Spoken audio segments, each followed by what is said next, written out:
1986 সালের পর প্রথমবারের মতো সব ধরনের ট্যারিফ বৃদ্ধি করতে যাচ্ছে চট্টগ্রাম বন্দর কর্তৃপক্ষ, যাতে সম্মতি দিয়েছে অর্থ মন্ত্রণালয়।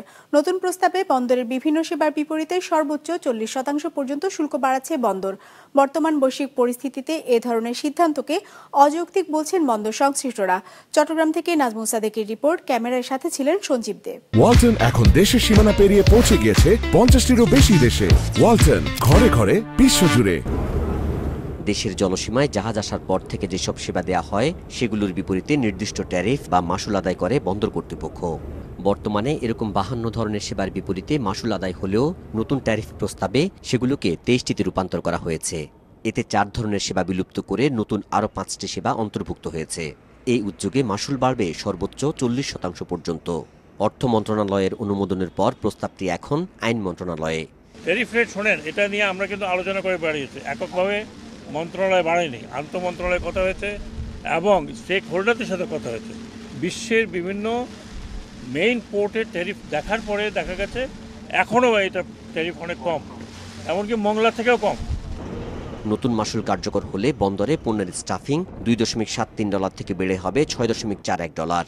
জাহাজের পাইলটের চার্জ $357.50 থেকে বেড়ে হচ্ছে $800। প্রায় এমন হারে বাড়ছে অন্য সেবার মাশুলও। এটি গ্রহণযোগ্য নয় বলছেন বন্দর ব্যবহারকারীরা। বন্দর এক্সপানশন বলেন, আধুনিক যন্ত্রপাতি কেনা থেকে সব কিছু করার পরও কিন্তু তাদের অর্থ কিন্তু তাদের সঞ্চয়ে থেকে যায়। 86 সালের যে ম্যাক্সিমাম যে ট্যারিফগুলো নির্ধারণ করা হয়েছে তখন আমাদের ডলার রেট ছিল 31 টাকা 40 পয়সা। ইতিমধ্যে সেই ডলার কিন্তু বিনিময় হার কিন্তু প্রায় 122 টাকা আপনার এই 25 সালে। তো ইতিমধ্যে যদি হিসাব করেন দেখা যাবে 4 গুণের অধিক কিন্তু ট্যারিফ অটোমেটিক ডলার বিনিময় হারের কারণে কিন্তু বেড়ে গেছে।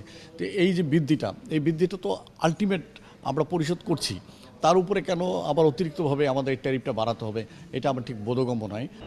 আমদানি রপ্তানির নানা সংকটে এমনিতেই চাপে আছেন জানিয়ে এর সাথে বন্দরে মাশুল বৃদ্ধিতে দ্রব্যমূল্যে নেতিবাচক প্রভাব পড়বে বলছেন সংশ্লিষ্টরা। অলরেডি গত 4 মাস আগে থেকে চলতেছে। আপনার রমজানের মধ্যে একটা ডিক্লারেশন ছিল, আপনার $28 25 কন্টেনারটাকে $96 নিয়ে গেছে।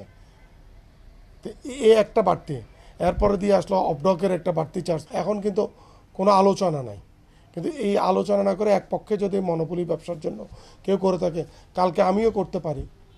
তো এইভাবে যদি হয় তাহলে তো একটা রাষ্ট্রের কলাপসের দিকে চলে যাবে বলে মনে করি আমি। ঠিক এই সময় এটা অনাকাঙ্ক্ষিত, কারণ বাংলাদেশের এখন যে সামনের দিনে যে চ্যালেঞ্জগুলো আছে সেই চ্যালেঞ্জগুলো মোকাবেলা করার জন্য আমাদের যে ফ্লেক্সিবিলিটি দরকার ছিল, অর্থনৈতিকভাবে আমাদের যে সহযোগিতাগুলো দরকার ছিল, ট্যারিফ বাড়ানোর ফলে সেই জায়গাগুলো তো অনেকগুলো সংকুচিত হয়ে আসবে। প্লাস আমদানিকারক এবং রপ্তানিকারকের যে পণ্য, তার কিন্তু যে পণ্যের যে চাহিদার এবং পণ্য সংরক্ষণের যে বিষয়গুলো আছে সেগুলোতে কিন্তু আমদানি এবং রপ্তানি পণ্যতে কিন্তু একটি বিশাল ব্যয়ভার বেড়ে যাবে।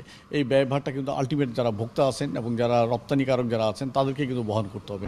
প্রায় 4 দশক ধরে পুরনো ট্যারিফ কাঠামোতে চলছে চট্টগ্রাম বন্দরের কার্যক্রম। এদিকে গেল মাসে কন্টেনার হ্যান্ডলিং চার্জ বৃদ্ধির ঘোষণা দিয়েছে Bangladesh inland container depot association. Nazmul Sadeki, business report, Maasranga television.